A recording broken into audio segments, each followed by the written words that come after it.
Hello guys, hello fire sign, hello Leo, Aries, Sagittarius. Welcome dito sa aking channel, Kapalaran 888. Welcome. Alamin natin kung anong messages, vibration, divine energy para sa inyong lahat. Fire sign, Leo, Aries, Sagittarius. Ito ay general reading, weekly, weekend reading para sa lahat. So, tingnan natin fire sign, Leo, Aries, Sagittarius kung ano yung message sa iyo ng baraha for Saturday and Sunday. Okay. Fire sign, Leo, Aries, Sagittarius. Fire sign, Leo, Aries, Sagittarius. Okay. Okay, fire sign, Leo, Aries, Sagittarius. Nakikita ko sa'yo dito na posibleng may isang may edad na lalaki. O pwedeng babae siya. Na medyo ano siya, nag-aalala siya siguro sa'yo. Or pwedeng sa araw na ito, ikaw siguro yan, may ini-expect ka. Pwedeng nakatingin ka sa may bintana, or pwedeng nandun ka sa labas ng bahay nyo, nasa pintuan ka, naghihintay ka kung ano yung posibleng darating sa'yo sa weekend na to. Nakikita mo tong number 28, it's a number 10 to eh, 'di ba? Kasi ang sinasabi ng baraha mo dito is kung ano man to na ini-expect mo sa weekend na to, posibleng hindi mo alam kung itutuloy mo pa ba yung expectation mo, like naghihintay ka ng money, financial help, or pwedeng emotional help. And nakikita natin dito guys na parang naghihintay ka, hinihintay mo kung may darating. Yun ang nakikita natin, hinihintay mo kung may darating. Okay? So, kung makikita mo dito, nakikita natin yung nag-a-ask ka siguro ng tulong, o pwedeng may gusto kang hinga ng tulong pero hindi mo alam kung paano mag-reach out. Parang ganon. Kung makikita mo dito, naka-close yung window. Wala siyang parang, tingnan mo, parang wala ka naman na pwedeng i-push dito para buksan siya. So, naghihintay ka lang sa wala. Naghihintay ka sa wala kasi katulad nito, nag-aalala ka pero hindi mo alam kung ano yung pwede mong maging solusyon dito. Paki-comment sa comment section guys. Kasi nakikita natin medyo malungkot ka. Or pwedeng medyo nag-aalala ka. Or pwedeng yun, may gusto kang i-reach out, may gusto kang puntahan, may gusto kang balitaan, or may gusto kang kausapin pero hindi mo magawa. Kasi wala kang communication, wala kang way of communication. And wala ka ding parang lakas loob siguro.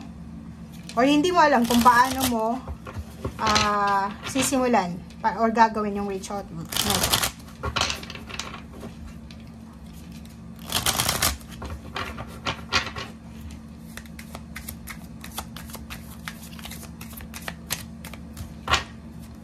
Okay, fire sign. Who? Wow. 6 of Cups. So, nakikita ko sa'yo dito na parang nakikita natin na tungkol to sa mga past mo. Or pwedeng today, or this weekend, Saturday, Sunday, ang gagawin mo is parang magre-reminisce ka. Parang mag-i-imagine ka, alalahanin mo yung mga nangyaring maganda sa nakaraan. Yung mga pamilya mo, siguro, yung mga buhay pang pamilya mo dati, yung wala na sila dito sa mundo. Maaalala mo yung mga gandang nangyari sa inyo sa past. Parang may mga regrets and worries ka din na medyo nararamdaman sa ngayon. But, nakikita natin dito yung King of Coins na masyado mo sigurong prioritize. Priority mo siguro yung money. Gusto mong yakapin yung pera. Kaya, masyado ka sigurong nagpabaya sa emosyonal. So, ang nakikita natin dito is may mga fire sign, Leo, Aries, Sagittarius na posibleng manghinayang dahil sa mga taong nawala sa kanila. Pwedeng nawalan ka ng parents, nawalan ka ng grandparents, or emotional relationship, pwedeng lumayo sa yung mga karelasyon mo or mga kapamilya mo, dahil siguro sa sobra kang nakafocus sa pera, wala kang oras sa kanila, puro lang trabaho, parang ganito, ganyan. So, yan yung parang mararamdaman mo sa weekend na to, na siguro babalikan mo yung mga panahon na nandito pa sila. Malapit lang sila pero hindi mo ma-reach out kasi busy ka sa trabaho, parang gano'n. And ngayon na parang wala kang trabaho or medyo idle ka, wala kang magawa eh. Maboboring ka kasi yung mga taong kailangan mo mag-spend time sa kanila ay wala na sila sa buhay mo. Parang ganon. Okay. So, may iba din sa inyo dito, fire sign, Leo, or Sagittarius, na nakafocus kayo sa trabaho. Yun. May iba ditong fire sign, Leo, or Sagittarius, na naghihintay pa rin ng mga promosyon, naghihintay pa rin ng kung unemployed ka, hinihintay mo pa rin kung kailan ka tatawagan ng company, hinihintay mo pa rin kung kailan ka magsisimula sa trabaho or kung kailan ka babalik sa trabaho mo, parang ganun. Okay, may iba din sa inyo dito na first sign, Leo, Aries, Sagittarius, pwedeng ano siya, Aries and Sagittarius. Nakikita natin dito na ang focus mo sa ngayon is kailangan mong makahanap ng trabaho, kailangan mong mag-focus na makahanap ng trabaho sa ibang lugar siguro. So, magta-travel ka or pwedeng nagbabalak ka na umalis, mag-travel para makaipon ng pera. Parang ganun. So, yun yung purpose mo ngayon. Yun yung parang minamanifest mo sa ngayon is yung kailangan mong magtrabaho, kailangan mong maghanap ng trabaho, kailangan mong mag-travel, kailangan mong mag-ipon ng pera. Okay. Okay, may iba din sa inyo dito, fire sign, Leo, Aries, Sagittarius, na wow, ang focus nyo din is kung bakit kayo sobrang eager na maghanap ng trabaho, maging business-minded. Alam mo yun yung focus nyo sa ngayon kasi ang gusto nyo is mai-provide yung pangangailangan ng family mo. So, nakikita natin yung fire sign, Leo, Aries, Sagittarius dito na excited yung iba sa inyo sa mga darating na araw. Parang may iba sa inyo dito na yung rason kung bakit ka maghahanap ng trabaho sa ibang lugar, lalo sa ibang bansa, is para makapagpatayo ng bahay, makapagpakasal, makapagpag-graduate ng mga anak mo, para makapag-travel, parang ganun. So, may mga excitement and passion kayong nararamdaman. So, yung iba dito, 'di ba, for the past few days or weeks, medyo ano kayo, parang wala lang. Kahit walang trabaho or medyo hindi maganda yung takbo ng pera, parang wala lang. Pero ngayon, sobrang motivated kayo. Focus and motivated kayo.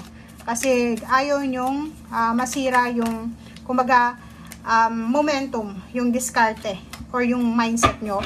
Nakafocus kayo dito na gusto yung mahawakan yung pera. Okay, so yung iba din sa inyo dito, posibleng may pagbabagong magaganap. Okay? So, nakikita natin dito na posibleng yung iba sa inyo dito ay mag-aaral ulit, mag-iisip sila na mag-enroll sa next na school year. Yung iba naman sa inyo dito is maghahanap ng mga mentor, maghahanap ng mga taong pwedeng makatulong sa kanila. Or yung iba naman dito is nakafocus sila sa balancing pamumuhay, hindi lang sa pera kundi sa relationship. And yung iba naman sa inyo dito is nakafocus sa health. And yung iba naman sa inyo dito is parang nanghihinayang kayo sa mga perang sinayang nyo for the past few months or years. So, marami siguro kayong nahawakan na pera sa nakarang taon. And ngayon na walang-wala na kayo, parang naisip nyo na, sana kung nag-save ako dati, ngayon ay may idudukot ako. Parang ganun ang nakikita natin. So, may iba dito na bago lang napasok sa trabaho. Ayan, sila ay posibleng nakafocus sila sa pagpoprotekta sa kanilang pera. So, may iba sa inyo dyan na ang focus nyo is makapag-ipon ng pera. Parang ano, tawag dito, yung sobra kang magiging kuripot siguro. Yun yung focus mo sa ngayon. Okay? Tingnan natin. Mag-iingat ka lang kasi first sign, Leo, Aries, Sagittarius, may mga tao pa rin sa paligid mo na parang feeling mo, close mo sila, sila yung tagahatid ng balita sa'yo tungkol sa mga taong ayaw mo, sa mga taong kagalit mo, pero hindi mo alam na pinagtatawanan ka nila. Tingnan mo, pinagtatawanan ka nila kasi may mga lihim silang galit sa'yo. So, be careful lang doon sa mga feeling close sa buhay nyo.